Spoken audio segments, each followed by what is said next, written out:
aking pinakamamahal na asawa. Bakit mo iniwan? Isang taon lang kayo kinasal. Pero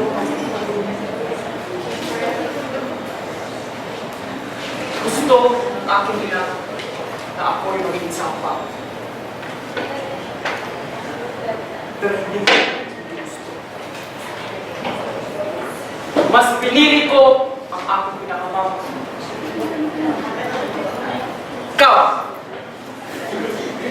Ikaw! Anong pinili mo? Bakit niyo ako pinagkakamalang baliw? Hindi ako baliw! Ikaw! Bakit kayo tumatawa? Hindi ako baliw. Ako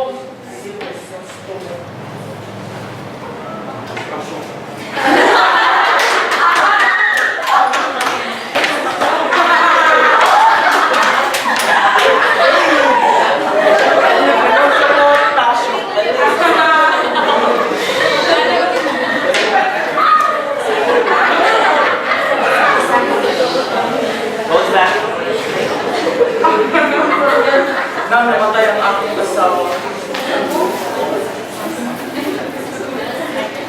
ay sumunod na pumanaw ang aking ina. Oo! Mayaman kami. Oo! Matalino ko, pero pinunto ako ng aking ina lalo na makalimutan ko ang pagmamahal sa Diyos. Isang araw, pumunta ako sa bahay ni Don Tito at Aling Dora. Purgatory. Yan ang sinasabi. Hindi ako naniniwala sa purgatory, pero naniniwala ko sa Diyos. Nagkita kami ni Ibarra, pero ang kanyang ginawa ay ang pagtanggol ang kanyang sarili.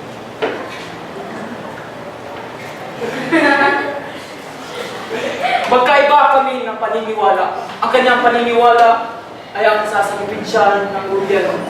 Ang pamalaan na ang nasa harap ay ang simbahan.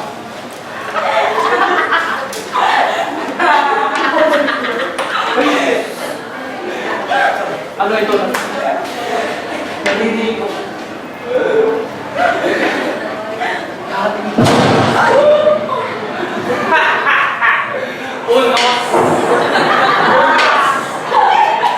Nakikita ko na mga pigdat. Ang matatalim na pigdat na siyang bubugit sa madidilim na langit. Tinatanong niyo kung bakit ako masaya?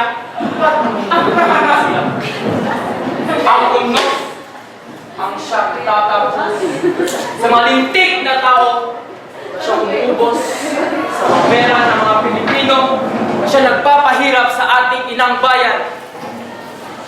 Nakakalungkot isipin na hanggang ngayon, marami pa rin ang mga taong bulag sa katotohanan na tayong mga bayan, ang ating mga bayan ay binibilog lamang ang mga utang natin ng ating gobyerno.